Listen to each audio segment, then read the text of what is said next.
How does AAC support literacy at different levels? AAC devices, AAC books, communication layouts should all have an alphabet.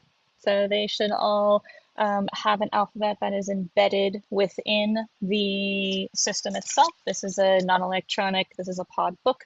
This is an electronic pod layout. I'm just pulling pod, that's what I have available in front of me. But you'll see we have an alphabet keyboard that's available in any and all communication layouts. In terms of instruction, we are going to want to ensure that that instruction that's being provided is appropriate to kind of their level of literacy development. So for some children, that might look like some really beginning literacy skills. If you have a child that's a young child, a child that's new to literacy instruction, we're introducing the alphabet. If they have cortical visual impairment, we're talking about the shapes of the letters. Something that we can do for children with cortical visual impairment is hook words, where we are making a list of alphabet words that apply specifically to them. M for mom, E for elevator, D for Drax the dog. When we're working with them and we're writing the word dad, we're saying, oh, I hear three sounds in that word. There's D, A, D, D, D. Oh, that's D like Drax, D like Drax in your alphabet. And A, the next letter is A. A like Allie, your speech therapist. A, D, A, D. Oh, there's D again, D for Drax. So you're helping them make connections where they're able to kind of hook meaning onto letters and letter sounds because they're not getting the visual input that other kids do when they see the letter D. So for a child that has vision, but let's say they have a motor impairment, maybe we are using a visually scanned alphabet. So that could look like this. We are talking about letters based on how they're looking. So we're using the same example. We're talking about, oh, dad, I'm going to write the word dad. Let's see, column, no, column, yes, here, no, here, no, here, no, here, yes, oh, d. If we think about a young child, 1.5, 2, 3, they have access to crayons, markers, writing utensils. They can pick up that crayon and they scribble. And they scribble and they write on the walls, they write on the floors, they write on paper, they scribble things on paper and they say, Mommy, it says, I love you. And you're like, no, it just says scribble. But that's the connection they're making, that writing is communication. This thing that people do means something. And for children who have limited motor skills, they don't have access to crayons and markers and pencils that they can pick up and just start scribbling and just start having this experience of writing. So thinking about, how does a child with a significant disability scribble? How do they scribble? What does that look like for them? Because they have to go through these developmental stages, and it looks different. But again, if they're using robust language and if their AAC system has access to a keyboard, as they all should, whether it's a non-electronic system in a communication book or an electronic system in a communication device, then we have children that can access a keyboard and they can scribble. And maybe their scribbling looks like this. Why is AAC modeling important for building early literacy? When I think about what early literacy is and how it encompasses language and phonological awareness and print concepts, first and foremost, I think about the importance of using an AAC device and the importance of parent and school members, but really parent models on their device. So when we think about a child that's learning to speak, they get a lot of language input, right? Everyone's talking to them, encouraging them to speak. And what do we get with the output is we get speech for most developing children. Same thing applies for students that are learning to speak through their speech generating devices, is that they need to see and hear a lot of input into their device from the people around them in their world, so that their output also shows that. The importance of everybody that is surrounding that child or young adult or adult to also realize that they have a part in using that device, and that the more they model language, the better it will be for that child to then have output with it. And so we need to draw that in. Also, when we think about using the device and modeling, it does not need to be overwhelming. I'm going to say a sentence and now I need to find every single word. It could just be we're focusing on a few words that are key words for that student. Maybe they love to go for car rides. So you might say something like, hey, it's time to go in the car, and you might hit only the word car. So I think understanding that you're modeling on it doesn't have to be every word that comes out of your mouth. It can be a few key words that you want to teach them. What does reading instruction through AAC look like? Mind Express, this is an example on Mind Express. This is developed by my mentor, again, Linda Burkhart. She's created a whole suite of games. They're called Switch On Literacy. And these games are accommodated specifically for children with complex bodies, complex vision. Usually they're doing switch scanning. It says, find words where the middle sound is ah. So this is the game. The child hits their switch, and they're scanning down this list of games, or this list of words. So the child hits the switch and it says a, ah, and they say, no, that doesn't have a middle sound A. They're hitting their switch on this side, it advances to the next one. This one says nap. Oh, that does have a middle sound A. Ah, nap, ah. They hit the picker switch on the other side of their head or their hand or wherever their switches are located. And then they have the feedback that the game plays, and then it goes back down the list. So this is an example of an independent recreational activity that a child with a significant motor and vision impairment could participate in. For a child who uses a switch, if we have that child on an iPad, the adult has to go in to the iPad, select the game. The game will play for as long as it plays, but the child never has the opportunity to independently stop the game and select a new game. And this is just an iPad issue. This is because iPad apps don't talk to each other. But moving to a PC platform, the child has a lot more freedom in terms of being able to open and close various apps, various programs, web pages, things like that on their own, especially if they're using what's called alternative access, where they're not using their finger to make selections. What does writing instruction through AAC look like? I think the most important part of writing is that every child have access to a pencil. And that pencil might be this pencil, but that pencil might be this pencil. This is a pencil. This is called an alternative pencil.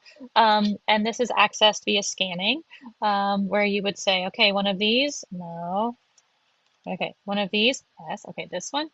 Oh, you wrote E. E. I'm going to write E right here. You wrote E. E for elevator. So this could be a pencil. This is a pencil. This is on Linda Burkhart's website under handouts, I think. This is an auditory plus visual scanning pencil. So we scan this and we say, okay, let's do a journal. You can write about whatever you want. Whatever you want, or maybe you want to write about your trip to the beach last week. I don't know. This is the important part of the instruction. Last week, or the last time I went to the beach, I saw lots of birds. There were so many birds. There were big seagulls, little seagulls, so many birds. I want to write about the birds. I'm going to spell the word bird. Okay, I'm thinking about the word bird. Let's see. Bird. Bird. Okay, oh, the first sound I hear in bird is a B sound. I'm thinking about what letter makes the B sound. Oh, I think it's a B. Okay, I'm going to listen for it. A, B, C, D, E. Yeah, it's one of those. It's one of those. Yes, my head's going down, up. Yes, it is one of those. A? No, it's not an A. B? B, that's what I was listening for. Yes, it's a B. It's a B. So I, as teacher, am doing a full demonstration, a full model of all the steps that student has to take to use this tool to write. And again, too often, I think we miss that piece. We miss the teaching piece. We miss the kids look at other kids who are doing this and they're like, well, that's well and good for you, but I don't do this. This isn't what I do, so writing's not for me. And we have to flip the script and say, writing's for everyone. And I'm going to show you how you can do this with this tool because it's the same thing. It's the same thing. We're all writing, we're all spelling. You're just going to tell me what letters to write down, and I'm going to write them down for you. How can you advocate for AAC literacy in your child's IEP? Reading, writing, and language, those three things go all together to become a literate adult. And that really needs to be addressed in an IEP as any functional skill. And while there might be more pressing things, right, if a child is younger, keep in mind that it takes students with typically developing abilities many years to develop these skills. So it will take their students many years as well. And so it's not something that you can really neglect. And it should be addressed every single day in their instruction. And I would say make sure that their students are being assessed for all sorts of support needs, and those are reflected in the present levels, right? We know that vision goes into reading. We know that hearing can impact how we might hear the sounds of letters and sounds. And we know motor skills, especially when it comes to writing, that can be huge, right? So all of these things really need to be considered when you're developing an IEP, and you need to make sure that your child is well supported in these areas, but you also need to make sure that the teachers and the related service providers and the paraprofessionals are all really supported on how to provide this instruction and provide these supports. What's one question parents should be asking about AAC in school? I think that they really need to look at how their children's AAC system is being used at school. And if it's being used for the sole purposes of doing school, then we need to reevaluate the purpose of the system. So the purpose of the system is to have children communicate whatever they want, whenever they want, to whomever they want, so that they can be known in the world for who they are. And the way that we teach them that is we use their system, ideally a secondary device book. We use the same system they're using to communicate our own thoughts and ideas. And we show them that, hey, I can use this to say whatever I want. You can too. So when I'm training school teams, oftentimes I'll say, the AAC system is the language of instruction. So I am using the system to interact with them. I'm saying, today, oh my goodness, we will C words, looking for a C word. We will look at animals, turn the page, at caterpillars. We will look at caterpillar. Today we're going to look at caterpillars. That's what we're going to do. And guess what? Those caterpillars, they do an action. They change. They change over time. So I'm using the system as the language of instruction in the same way that if I was working with a child who was deaf, I would use sign language to talk to them because that's how I know that they're going to understand what's happening in the classroom. That's the shared language that we can both speak. How do you choose the right AAC device? I think it's really important that IEP teams, those students, those people working, professionals working with students, that they evaluate using a set framework, and that's really like who the student is, right? Their current abilities that they have, and what sort of challenges are presented by their disability.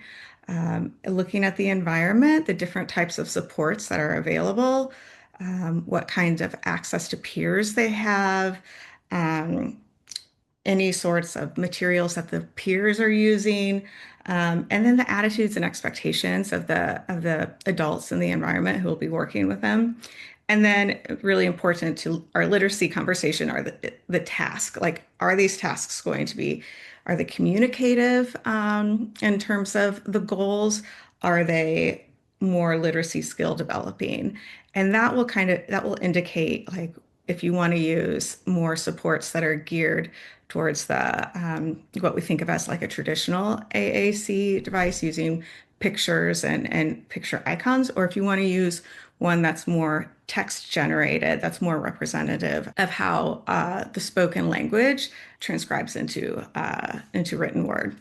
Also, the training around using those tools. So we know that a lot of times SLPs and teachers don't necessarily feel they have the training to be able to provide effective instruction. So that's really an important consideration as well. Going off of that, so like after you consider the set framework and what really the task is really entailing for the student, we know that like AAC devices, traditional like picture, text, grid icons, those are great for communicative type of activities. So like shared reading, where the focus is really on the interactions around the text, that would be really important. We do know that we want to make sure that those devices are updated to have appropriate icons and picture symbols that are relevant to the book.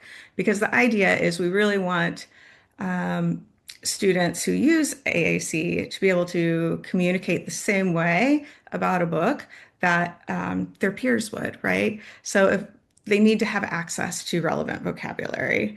And then, when we're talking more about writing, word processors with text prediction and spelling prediction, like those can be used and really unlock more variety of what a student can say and the messages they can convey. And again, that's really what we want. The goal of instruction, especially for these students with communication needs, is really to provide them through literacy, opening up the door to different ways of full, meaningful communication. And writing is definitely a way that can be done.